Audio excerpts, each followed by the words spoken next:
I've got a profile. Yay! Wow. Excellent.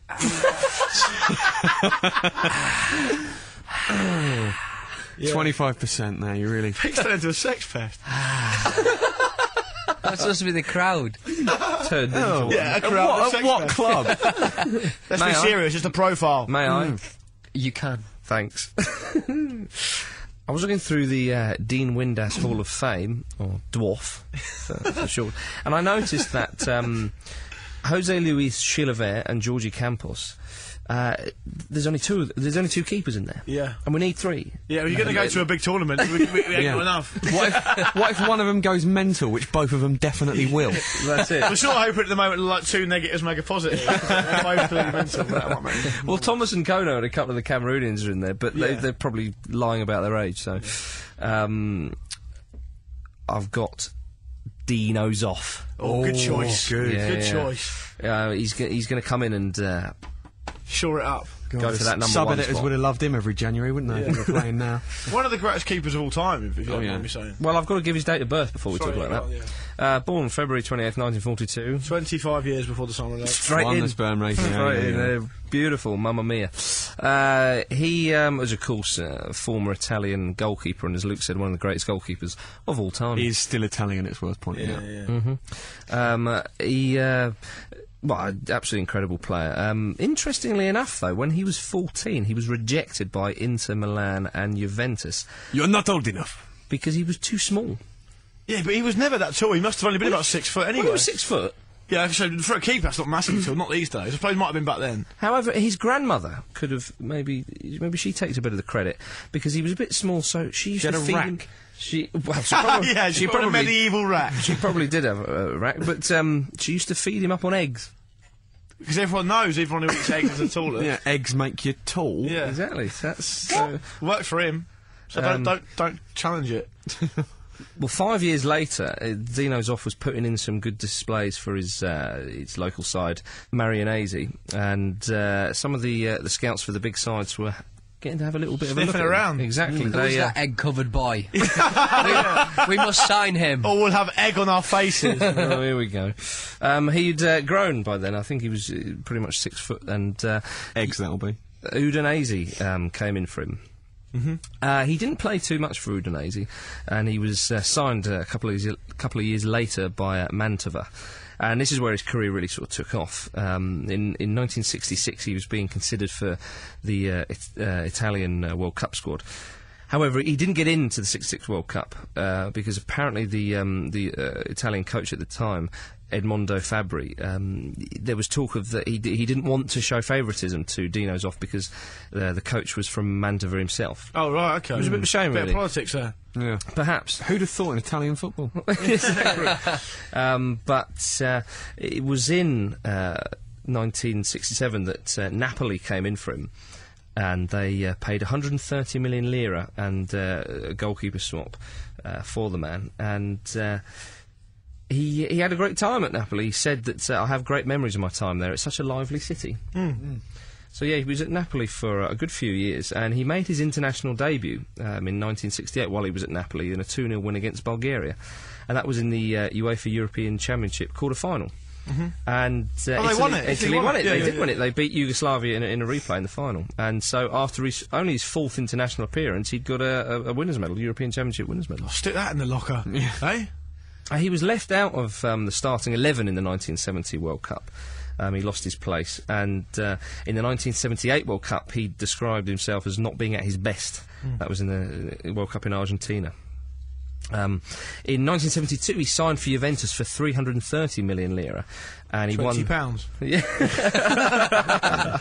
and he won he won 6 Serie A titles with them, the Coppa Italia twice, and the UEFA Cup once. But his greatest achievement, of course, was when, whilst he was playing for Juventus, he captained Italy to the 1982 World Cup win, where he became the oldest World Cup final winner at the age of 40.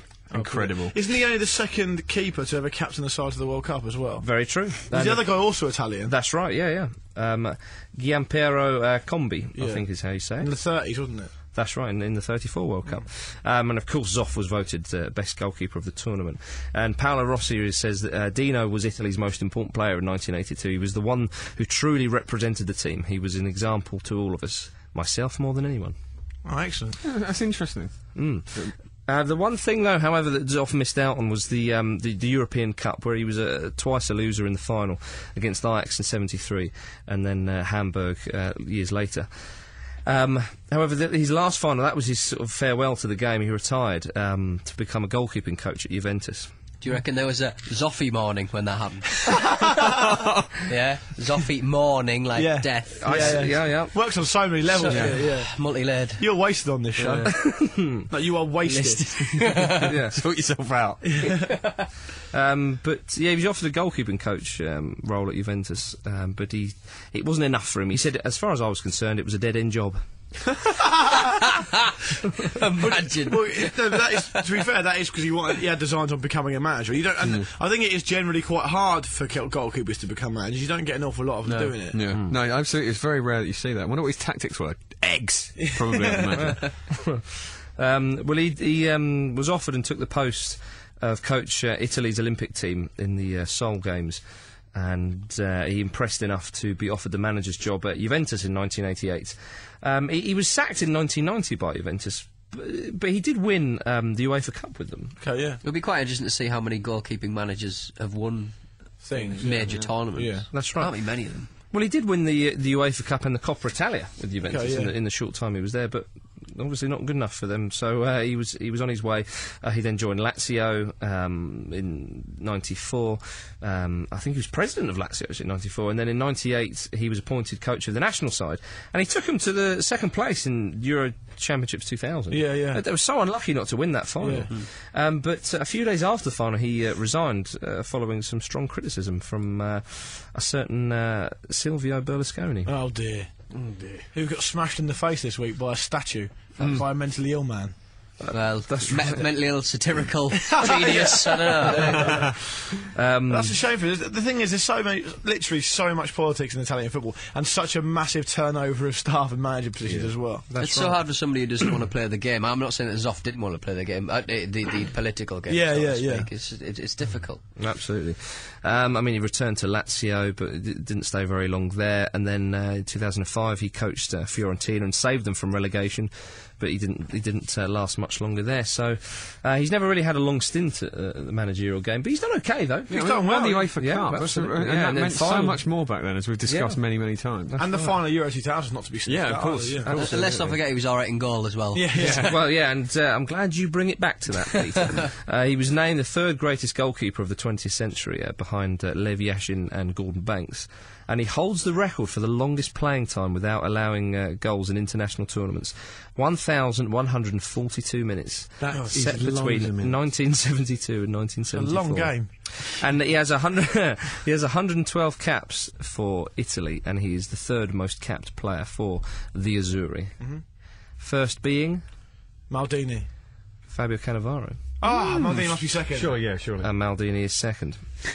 Enzo Bearzot, who was the Italian coach at Spain in 1982 World Cup, he described Dino Zoff and a particular moment at the World Cup, and he said, Dino Zoff, he was a level-headed goalkeeper, capable of staying calm during the toughest and most exhilarating moments.